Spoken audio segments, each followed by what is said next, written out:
नमस्कार। आज के इस नए एक्सप्लेनर में आपका स्वागत है। आज का विषय सच में बहुत दिलचस्प है। The mechanics of human cooling, यानी हमारा शरीर खुद का तापमान कैसे कंट्रोल करता है। बड़ी बड़ी मशीनों को ठंडा रखने के लिए भारी भरकम पंखे लगते हैं, लेकिन इंसानी शरीर का ये सिस्टम किसी भी मशीन से कहीं ज्यादा एडवांस और ऑटोमेटिक है। तो चलिए बिना देर किए शुरू करते हैं। शुरुआत इस सबसे बड़े रहस्य से करते हैं। आखिर इंसानों को पसीना क्यों आता है? Why do humans sweat?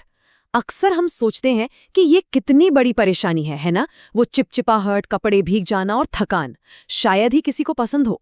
लेकिन सच तो ये है कि हमारी त्वचा पर आने वाली इस नमी के पीछे एक पूरा का पूरा बायोलॉजिकल साइंस छिपा हुआ है।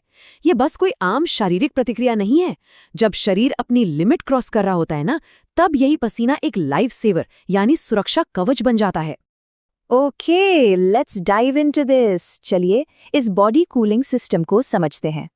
पसीने को एक प्रॉब्लम मानने के बजाय इसे एक बिल्कुल नए नजरिए से देखने की जरूरत है।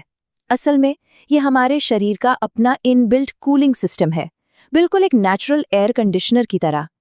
जरा सोचिए, जब कोई हैवी ड्यूटी इंजन लगातार चलता है तो उसे ओवरहीट होने से बचाने के लिए एक कूलेंट की जरूरत पड़ती है। बस यही काम हमारा शरीर भी करता है। ये एक ऐसा ऑटोमेटिक सिस्टम है जो बिना किसी स्विच के काम करता है और हमें अंदर से बिल्कुल सेफ रखता है। अब ये कूलिंग सिस्टम 24 घंटे चालू नहीं रहता।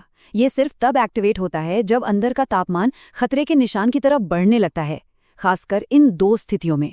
पहला, जब बाहर बहुत ज्यादा गर्मी हो, और दूसरा, किसी भारी कसरत के दौरान। जब मांसपेशियां तेजी से काम करती हैं तो वो बहुत सारी एनर्जी बनाती हैं, जिसका साइड इफेक्ट होता है ढेर सारी गर्मी।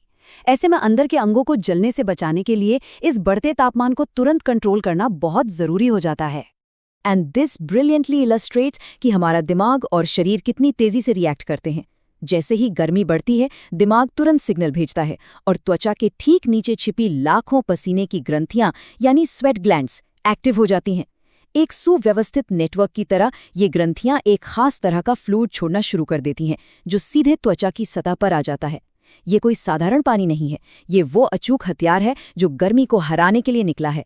ये लाखों छोटी छोटी ग्रंथियां एक साथ मिलकर इतने बेहतरीन तरीके से काम करती हैं कि शरीर का कोई भी हिस्सा ओवरहीट ना हो। यहाँ एक बहुत ही जरूरी साइंटिफिक प्रोसेस काम करती है, इवैपोरेशन यानी वाष्पीकरण। इस पूरे सिस्टम को समझने के लिए इसे समझना सबसे जरूरी है। जब स्किन पर मौजूद पसीने की बूंदें भाप बनकर हवा में उड़ती हैं तो वो ऐसे गायब नहीं हो जाती। यहाँ फिजिक्स का एक शानदार रूल लागू होता है। किसी भी लिक्विड को गैस में बदलने के लिए एनर्जी की जरूरत होती है, और यहाँ वो एनर्जी आती है शरीर की गर्मी से। जब पसीना उड़ता है तो वो अपने साथ शरीर की उस एक्स्ट्रा गर्मी को भी खींच ले जाता है ना कमाल की बात। पानी की कुछ बूंदें त्वचा से गर्मी सोखकर उसे बिल्कुल ठंडा कर देती हैं। Let's move to and see how this builds. आइए देखते हैं कि ये 3 स्टेप्स का सिंपल फॉर्मूला आखिर काम कैसे करता है। स्टेप 1, पसीना भाप बनता है। स्टेप 2, इस प्रोसेस से शरीर से गर्मी बाहर निकल जाती है। और स्टेप 3, हमारा शरीर ऑटोमेटिकली ठंडा हो जाता है। ये एक कंटिन्यूअस लूप है जो तब तक चलता रहता है जब तक कि बॉडी का तापमान वापस एक सेफ और नॉर्मल लेवल पर नहीं आ जाता। एकदम सिंपल लेकिन बेहद असरदार। तो आखिर में सबसे बड़ा निष्कर्ष यही निकलता है कि पसीना शरीर का तापमान स्थिर बनाए रखने में मदद करता है। ये कोई छोटी मोटी बात नहीं है, ये हमारे जिंदा रहने की सबसे बेसिक जरूरत है। तो अगली बार जब किसी भारी कसरत के बाद या तेज धूप में पसीना आए तो उसे परेशानी न माने, इसे शरीर की एक शानदार जीत की तरह देखें। जरा सोचिए, अगर ये एडवांस्ड कूलिंग सिस्टम हमारे पास नहीं होता तो क्या इंसानों का अस्तित्व बच पाता? नमी की ये चंद बूंदें हमारी जान कैसे बचाती हैं? क्या ये प्रकृति और मानव शरीर की इंजीनियरिंग का सबसे बड़ा चमत्कार नहीं है?